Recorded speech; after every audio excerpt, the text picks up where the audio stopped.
রাজনীতি কতটা নোংরা, কতটা জঘন্য আজকে আপনাদের দেখাবো।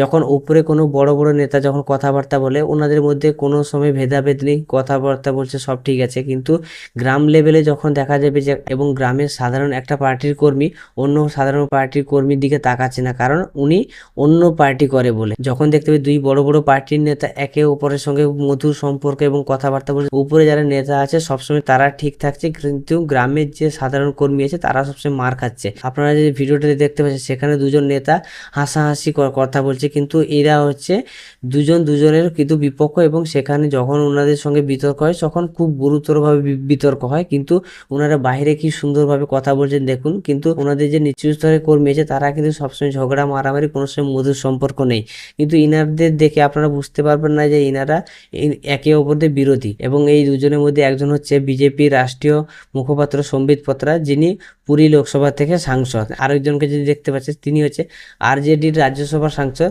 মনোজ কুমার ঝা। এনাদের দুজনের মধ্যে কি মধুর মিল, এবং এনারা কোনো সময় নিচু স্তরে মানুষদের বার্তা দেন না যে আপনারা কোনো সময় মারামারি করবেন না, মারামারি করলে আপনাদেরই কোল খালি হবে।